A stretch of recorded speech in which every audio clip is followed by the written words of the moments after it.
Hello guys, welcome back to the channel, and those of you who drop in for the monthly JRPG news may be a bit surprised because you're probably wondering why there's a news video halfway through the month. I've decided to change it a little bit. I'm going to be doing it twice a month instead for two main reasons. The first one is that when I reported on the news at the end of the month, there was some stuff at the beginning of the month that would be outdated by the time I got to reporting on it. Like, for example, pre-order window for a nice piece of merch, it was gone by the time I reported on it. So that was one main issue. And the second one is more personal to me anyway, because there was just so much news to compile and I didn't want it to stretch to like a 50-minute video. I was often skimming over a lot of stuff and I wasn't able to give my thoughts on any of the articles or stories that were going on.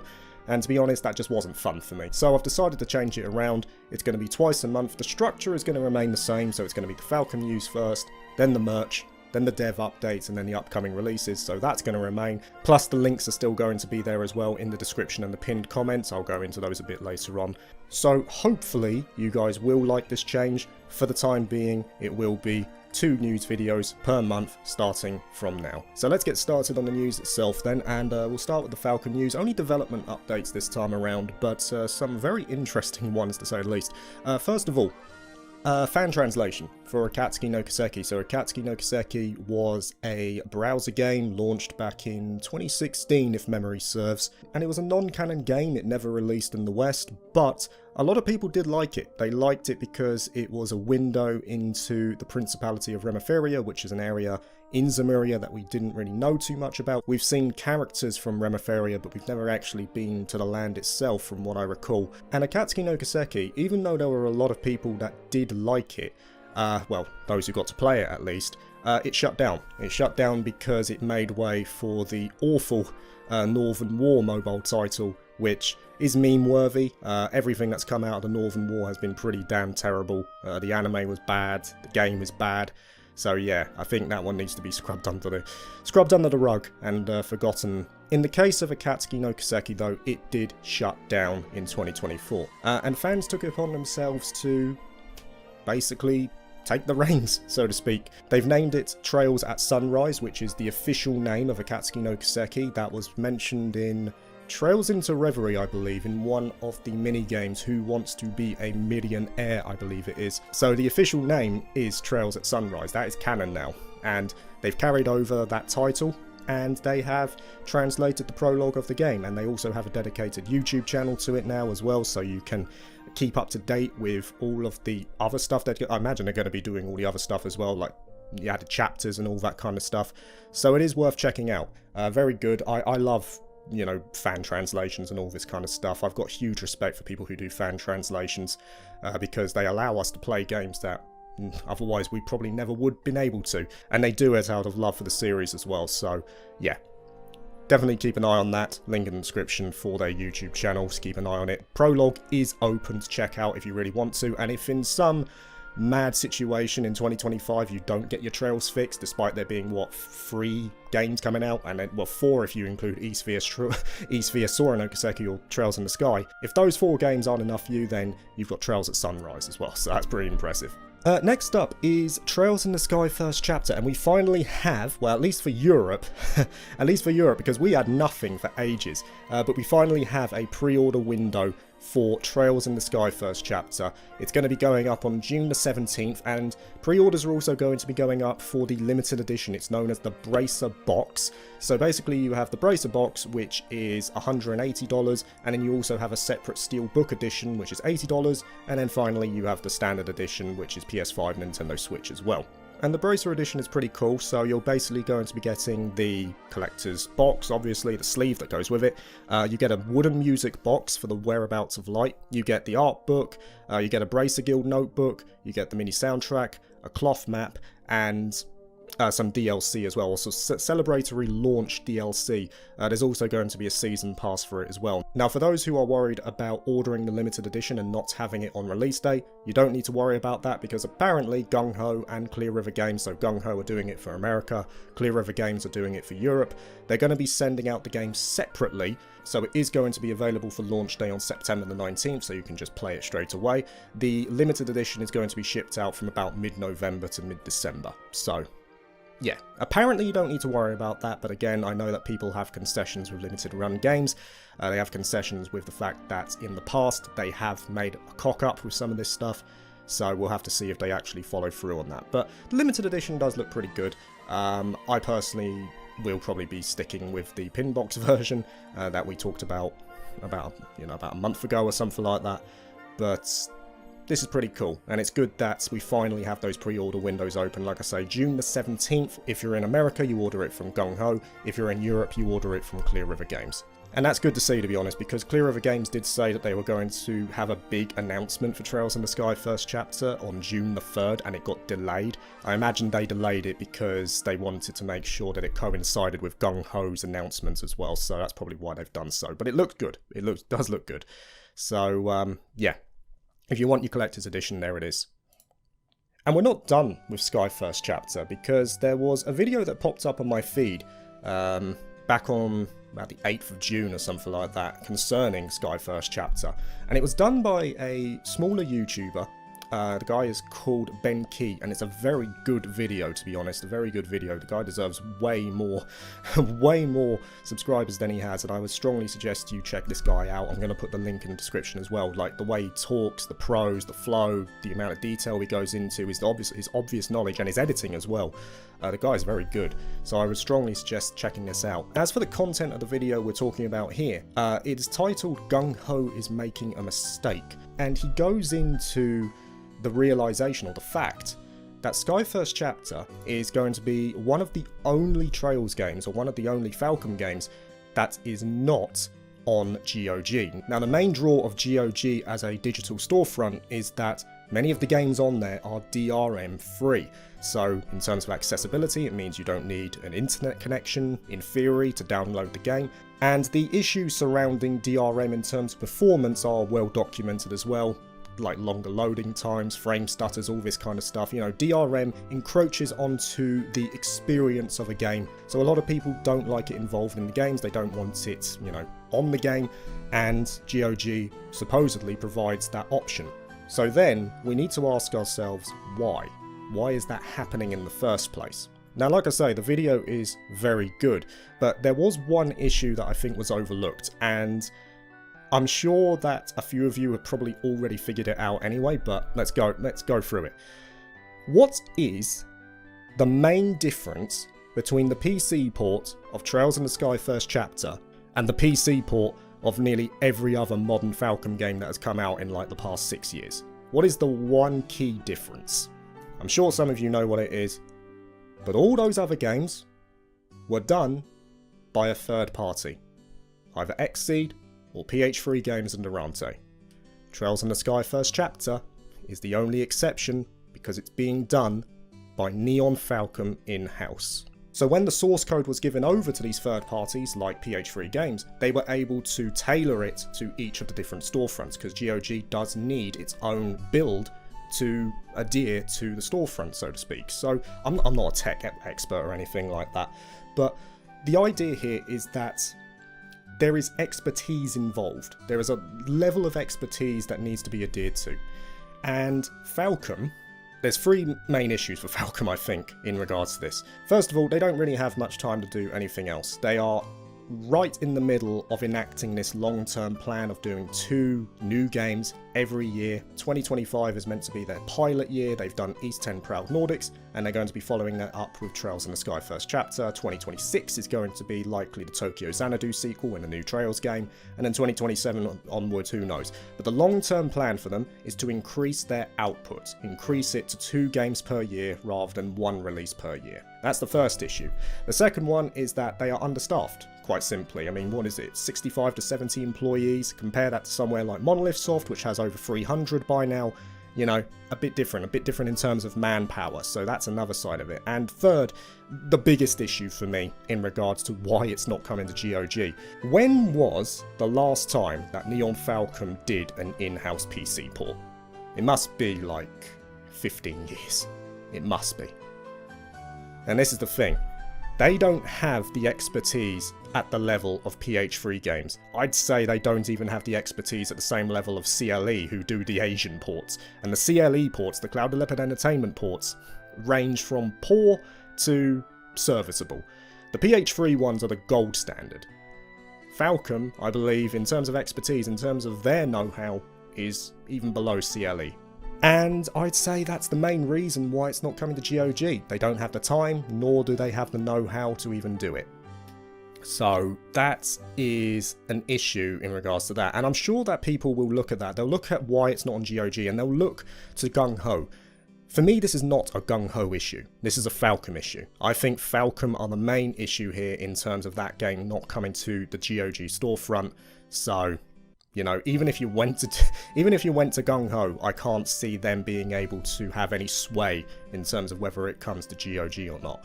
Because at the end of the day, the PC port is not done by them. It's done by Neon Falcom themselves. They have the keys to the kingdom, so to speak. So, yeah, very interesting story. Like I say, great video. I would strongly suggest checking it out. The link will be in the description. But a very interesting point that I think a lot of people would have missed. And it was brought up to me by a patron as well. Great minds think alike, but I did see it on June the 8th. It popped up on my feed.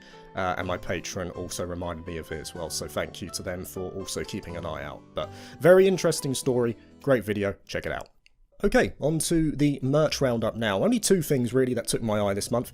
Sabotage Studio have put up an art book for pre-order.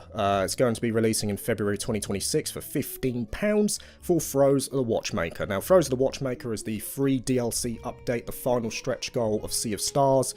Good DLC. I did have issue with Sea of Stars, I will admit. I think Throws of the Watchmaker was better, and I was surprised that Sabotage Studio actually reached out to me in the first place to cover it, because I wasn't too kind to Sea of Stars. And I do still think Throws of the Watchmaker still has problems at the base level in terms of gameplay, but it fixed a lot of issues that I had with the base game of Sea of Stars as well. So, £15.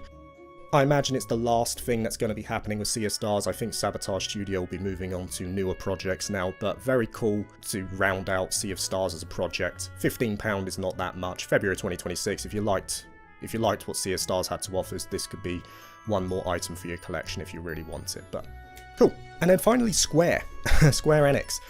Final Fantasy IX, there's a music box that's got up on Hobby Genki. These music boxes are like really big in Japan. I remember when I went to Kotobukiya in Tokyo, and they had like different stalls dedicated to, you know, all the different franchises. So when I went out there, you had a Metaphor one, you had a Persona one, you had a Xenoblade one, you even had a Trails one as well, which I was surprised to see. I spent like half an hour in front of that stall trying to decide what to buy. And of course they had a Final Fantasy one as well, and a Dragon Quest one. And the Final Fantasy one did have music boxes. So you had Final Fantasy VII, you had like Aerith's theme from Final Fantasy VII, you had Final Fantasy VIII, 10, all this kind of stuff, like to Xanakind, and all this kind of stuff. And Final Fantasy IX now has another music box available on Hobby Genki. Final Fantasy IX, of course, going through its anniversary phase at the moment. Big website set up for it and all this kind of stuff. So 2,000 yen, releasing September 30th. If you want one, they're a neat little item to have for your collection if you really want to. About yay high and that in width. Yeah, nice item to have, especially if you're a fan of Final Fantasy IX. As for Final Fantasy XIV, Volume 2 of the cookbooks is coming out. It's called the Shadow to Shore edition, so it's going to include Shadowbringers and Endwalker recipes. I don't know what it is about cookbooks coming out for some of my favourite games, but everyone seems to want them nowadays. I mean, there was the E-Sate's Castaway cookbook, and now there's Final Fantasy XIV with Volume 2. It's releasing in October 2025 for $35. If you want to make some food from Final Fantasy XIV Shadowbringers and Endwalker, there you go, I guess. I've also put Volume 1 into the affiliate links. Volume 2 isn't actually available to order on Amazon. I will say as well, for those affiliate links, they're smart links now as well. I'm based in the UK. I know that a lot of people who view this channel are not from the UK. So basically, these smart links, if you're a US viewer, it will take you to the US storefront. If you're a UK viewer, it will take you to the UK storefront, and so on and so forth. So the reason it's called a Genius link is because that is the service. There is one from Amazon called like One Link, but it has issues. I prefer to use Genius Link, and it basically allows me to integrate all of those storefronts into one link, and it should tailor itself to you, the viewer. So if you do use these links and purchase merch or games or anything like that through one of them, thank you very much, because it does actually support the channel massively. And like I say, these affiliate links are going to be in the description. They're also going to be in the pinned comments as well, so check those out if you really want to. Okay, on to the developer updates now. I'm going to be starting with Square because there was one big story from Square this month, which is that Tatsuya Kando, the director of The World Ends With You, has left Square after 29 years. 29 years with a company, long time. I know that it's Japan and stuff like that, and it's the whole concept of a job for life. But still, 29 years. I'm 32, and, you know, so he's been at that company since I was 3. So he's seen the mergers, he's seen all the great games that have come out, he was there during the golden age and all this kind of stuff. Yeah, Kando is gone.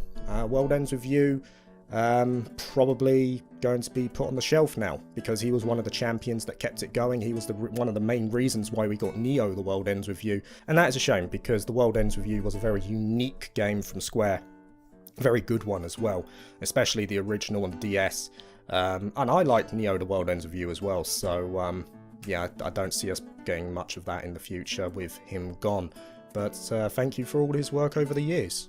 On to Monolith Soft now, and in light of the Nintendo Switch 2 releasing, Xenoblade Chronicles 3 was one of the games that had a few adjustments made to it. Now, when I went onto the site, it didn't actually tell me what the changes were, it just said several adjustments have been made to improve the gameplay experience, so I guess it's just baseline stuff like frame rates and resolutions and all this kind of stuff in light of using like better hardware in the Switch 2. I would have liked them to probably, you know, detail what that stuff was, but maybe there was just too much and they just didn't want to list it. But there has been an update for the Switch 2 version of Xenoblade Chronicles 3, and I imagine a few people have been playing it just to see what the differences are. So if you do know what those differences are, feel free to put them in the comments to let other people know. Okay, moving on to a developer now called Necrosoft, and the reason we're doing so is because it's a game that I've personally been keeping an eye on for a little while now, which is called Demon School. It's kind of inspired by SMT and Persona. It kind of uses a similar approach to gameplay in terms of the life sim elements, and then I'm guessing it's press turn combat as well. But Demon School looks really cool to me. It got a new features trailer which kind of highlighted the combat and highlighted the mini games that you can do in your free time and all this kind of stuff, and social links. Atlas 101, to be honest, in terms of gameplay. It's coming to PS4, PS5 series, Nintendo Switch and PC. It's going to be releasing in summer. Like I say, looks pretty cool. And I have been keeping an eye on this one ever since it was first announced, so I think this one could be something to put on your wish list if you really, you know, want to give it a look. It does look pretty cool, I will say that. Now we move over to Gust, and Resliana, or Resliana and the Red Alchemist, the Red Alchemist and the White Guardian. It's a long name. I mean, it was announced back in 2024, the end of 2024, and we haven't heard anything more about it. But it looks like that the PS4 version of the game has now been removed for outside Japan, so that's not happening anymore. But there is going to be a stream going up on the game on June the 13th, so 2 days before this video goes up, the stream goes up. Of course it does. But I imagine that's where we're going to be getting the release date for this game. Hopefully we'll be getting some gameplay, because at the moment all we have is that trailer. You know, Resliana, the game itself, or the original Resliana, has shut down now. The global version shut down back in, what, March? Like just after the anniversary, the 1 year anniversary, whatever, I guess. I wasn't too big on the mobile version, but this one here was meant to be a traditional game just set in that same universe, and that already took my fancy. So this one here I'll be keeping an eye on for sure, and of course when it is reported, I'll report on it in the second news video for the month. So keep an eye on that, June the 13th. Like I say, hopefully that means we're going to be getting the release date for this game. Now we move on to level 5, and Fantasy Life I has, well, it keeps smashing milestones. Recently it was 500,000 units sold, now it's 800,000 units sold. It's gonna hit 1 million very soon, I would imagine, which is great. It's great for level 5. They needed a win like this, because I've said it before, I've said it many times before, level 5 make great games. They do. They make really good games. A lot of people love the games they put out. Professor Layton, Inazuma 11, to a point it was stuff like Yokai Watch as well back in the day. Fantasy Life I shows they've still got the ability, man. They still know how to make great games. They just don't know how to manage. They don't know how to market well. You know, probably one of the most frustrating developers around in Japan, because like I say, they've got all the ability. They just need to work on that management. If they get that sorted out, they're one of the best developers around. So good for them. 800,000 units, and like I say, that is deserved as well. A lot of people loved Fantasy Life I. 2 of my friends who are content creators have recommended it and said, yeah, great game, amazing game. So it's going on my personal list as well to check out when I get the chance. Okay, Idea Factory next, and Neptunia Rebirth 2 Sisters Generation is going to be launching in Asia with English support and Nintendo Switch. That's big news, because the thing is that the Nintendo Switch versions for the West were cancelled. They didn't adhere to Nintendo policy. Very strange, because there are definitely other games that have come out on the Switch. Apparently, the Rebirth trilogy wasn't included in that, so there was no Nintendo Switch version coming, only the PS4 version, so the fact that there's an Asian version with English support coming maybe could be worth checking out if you really want to, if you want to get it on Switch. And sticking with Idea Factory, there's also a systems overview trailer that went up recently for Fear and the Wondrous Academy, and this is a game that I am cautiously optimistic about. I say cautiously optimistic, it's not at the same level as, say, Clair Obscur Expedition 33 or Trails in the Sky First Chapter, but Fear and the Wondrous Academy is kind of a mix between, you know, academy student life sim elements and dungeon crawling aspects with an action-centric style. And it is done by Sting as well. Sting have done stuff like Riviera, The Promised Land. They got involved with the Utawareru Mono console ports. They've got a good track record, and Fear and the Wondrous Academy has been around for years. It's been around since before I was born, I believe. 1990, I believe it started. So this is a pretty storied franchise, and another game's coming out in it, and like I say, I am quietly optimistic about it. It looks cozy, it looks enjoyable. Like I say, Idea Factory published games. I know it's published, but, you know, Idea Factory, whenever they get involved, I find that it's 50-50 whether I like it or not, but I'll play it. I'll play it at the very least and see what it's all about. And you can pre-order that one now. It is available on the likes of Amazon if you really want to, so you can pre-order it now. And finally, for the developer news is Bandai Namco, and one big thing came out with Bandai Namco this month, or this first half of June, which is that a new Tales of game is going to be announced as a remaster. I imagine in Tokyo Game Show or something like that. They said it's going to be summer that it's going to be announced. And if I had to hazard a guess as to what it's going to be, I imagine it's going to be Xillia. Xillia makes the most sense because it was leaked back in June 2024? Was it June 2024 or July 2024? It was leaked on some sort of Slovak or Czech retailer website. Xillia makes the most sense. They've just done Grace's F. Xillia came out, what, 2 years after the original Grace's F? They don't really need to do much with it, do they? I mean, it'd probably be similar quality of life improvements as they did to Grace's F. I personally would like to see Abyss. That's me personally. I would love to see Abyss. I think it does need some sort of love. You know, still stuck on the 3DS and the PS2. Great game as well. But Abyss would be nice. I mean, something like Legendia maybe. Fantasia, I think I would love it for Fantasia. Destiny 2, I'm talking about the actual Destiny 2 there, the one that never actually released in the West. I'm not talking about the Destiny 2 that released in the West, which was actually Tales of Eternia. Very, very interesting lore surrounding the Tales of series.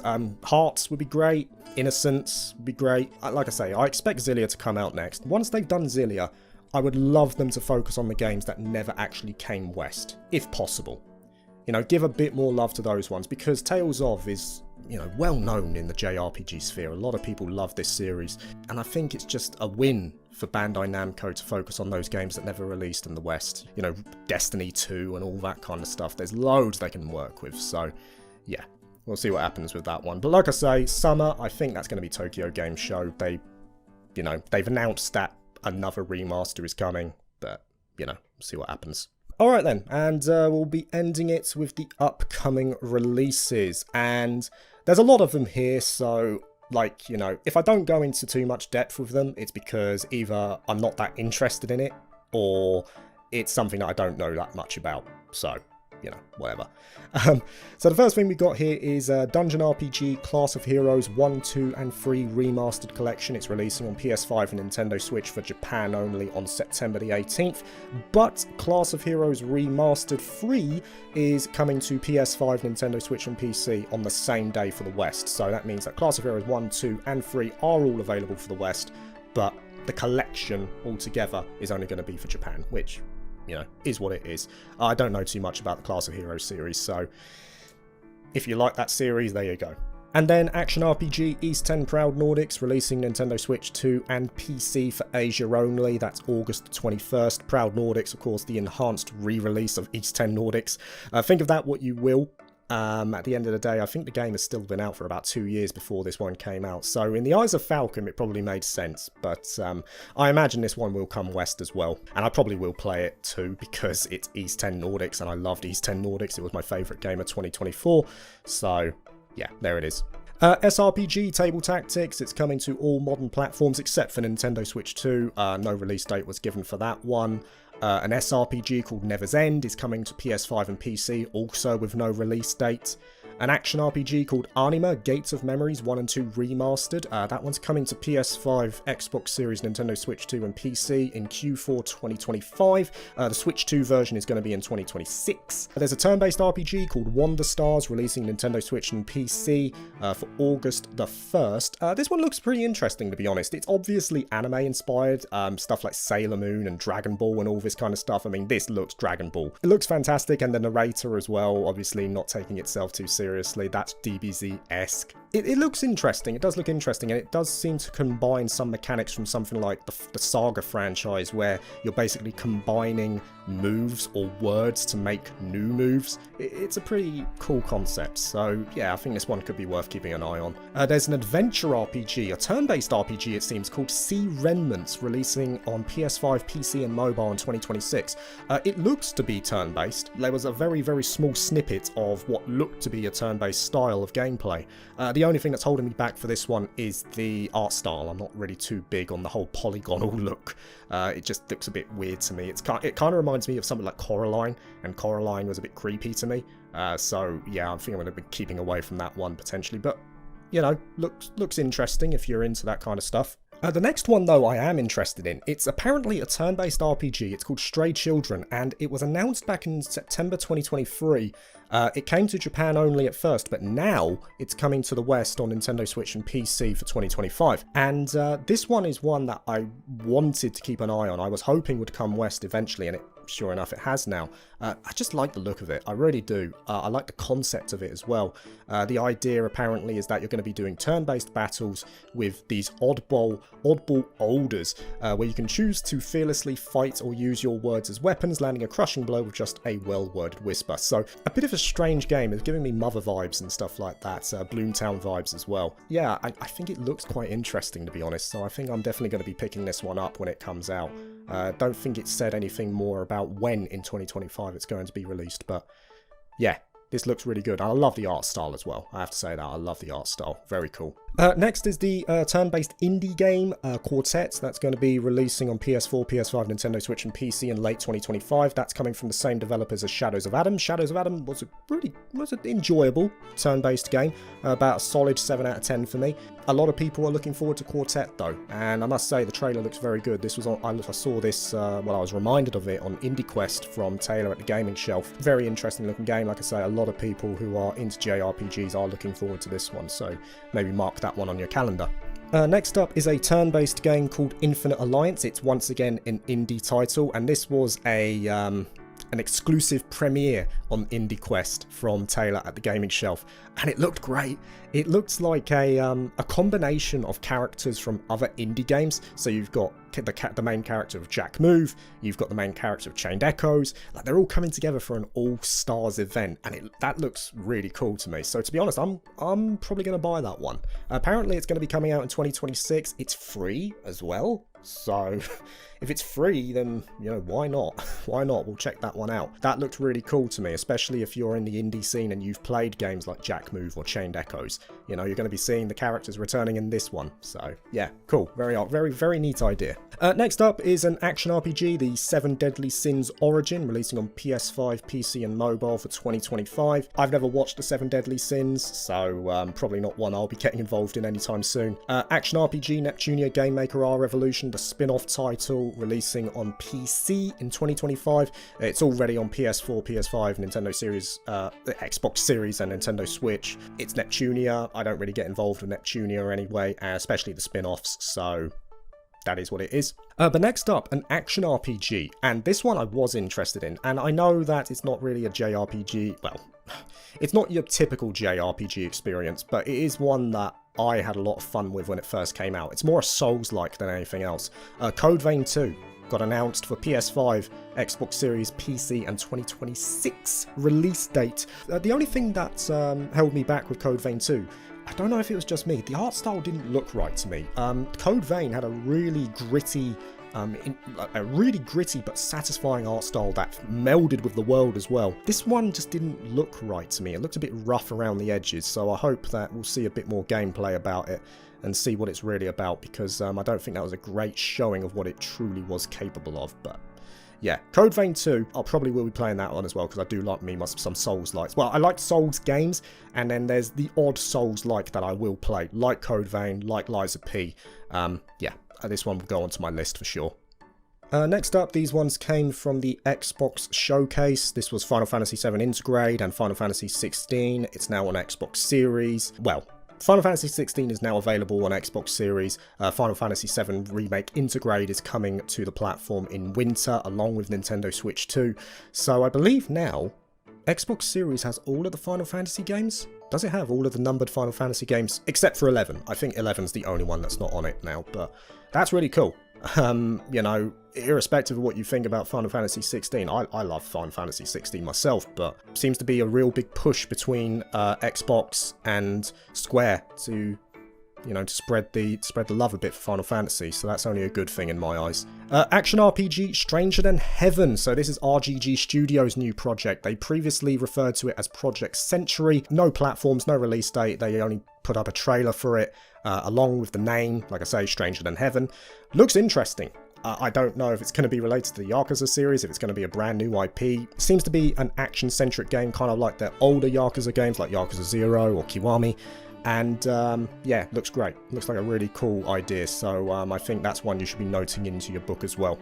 Next up, a game that a lot of people are looking forward to, and to be honest, I am too. I'm not massive on Digimon, but I do like the idea of a Digimon story game. It's a turn-based RPG, Digimon Story Time Stranger, releasing on PS5, Xbox Series, and PC for October the 3rd. The only concession with this one is that there was a bit of a bombshell released about the performance of this game. So RPG Site basically put it together in a neat table so you can compare, but PS5 and Xbox Series, so the console variants are capped at 30 FPS, the PC version is up to 60 FPS, and there's no HDR support as well, which is very interesting, especially in 2025. I'm not so sure about that. I mean, 30 FPS cap on console with the Series and PS5? Yeah, I'm not so sure about that. That's that indicates to me that it's not optimized that well, but you know, we'll have to see what happens. I mean, like, I'm sure a lot of people will still like the game when it releases, but I'll probably be playing it on PC if that's the case. If I'm limited to 30 FPS on console, 100% going to be getting it on PC. Next up, big SRPG, Final Fantasy Tactics, The Evilist Chronicles, PS4, PS5, and Xbox Series, Nintendo Switch 2, and PC. It's releasing in September the 30th. For a person like me who has never played Final Fantasy Tactics, this is only a good thing. It's only a good thing. For a lot of people, it is their favourite Final Fantasy game, like ever. You know, that's including the mainline entries. So I'm looking forward to this one, Final Fantasy Tactics. It's lauded by a lot of people in the tactical space as well. So can only look forward to it. And Stealth broke down the features, the new features that are going to be added to this version of Final Fantasy Tactics. So let's bring that up real quick. So he noted that there's going to be updated script, there's going to be new dialogue, full voice acting in English and Japanese, updated graphics. There's basically going to be a new take on the graphics, and you've got the old original one as well if you prefer to stick with those. You've got updated UI, fast forward options, new difficulty options, an auto save feature, and new camera options as well. Cool. You know, I don't think it really needs to change much. At the end of the day, Final Fantasy Tactics, in theory, doesn't need to be changed. If the core of the game is still really good, what is the point in changing it? So, great. And the last one, the last release, was announced at the Xbox Live Showcase. It was one that we knew was going to happen, to be honest. It was the worst kept secret ever. Like, there were reports that it was going to be done at the Xbox Showcase, and I think that worked against it, to be honest. Persona 4 Revival, the upcoming remaster, remake of Persona 4, coming to PS5, Xbox Series, and PC with no release dates. And it was the shortest trailer ever. It was literally just like 10 seconds of walking around, and that was about it. The thing is with Persona 4 Revival is that I don't think Atlus were ready to show it. They were basically forced into doing so because everyone was expecting to see it for the Xbox showcase, and it was quite clear to me they weren't ready. And especially the fact that there was no release date either, that was another clear telling sign to me that they weren't ready to show it. But it is what it is. I'm sure we'll be seeing a lot more about Persona 4 Revival in the coming months. But Wado from P Studio also confirmed that now they're working on the future of Persona, or they're preparing for the future of Persona going forward, which would suggest Persona 6, which makes sense. I mean, Persona 5 is nearly a decade old now. The original Persona 5 is nearly a decade old, so, you know, I think it's time to move on. I personally wouldn't mind them going back to something like Persona 2 as well, like Innocent Sin. You know, bring one of the older games up to a modern sheen would be really good too. But you got Persona 2, Persona 6. In theory now, they've done all of the mainstays. They've done 3, they've done 4, they've done 5. 5 does not need anything, okay? Royal is enough. They don't need to do anything with Persona 5. So I'm going to move on to something else. Persona 2, Persona 6, whatever that may be. And Wado looks like he is confirming that is the plan of P Studio going forward. So we'll see what happens with that. But that is it, guys. News is done for this week. I hope you guys like this new structure. Like I say, I want to go into a bit more depth for this kind of stuff. I hope you like the structure a bit more. And I'll see you in 2 weeks' time for the second part of the June JRPG News Roundup. Peace. Thank you for watching this video. If you liked it, please like and subscribe for more JRPG content, and consider joining my Patreon if you're interested. Peace.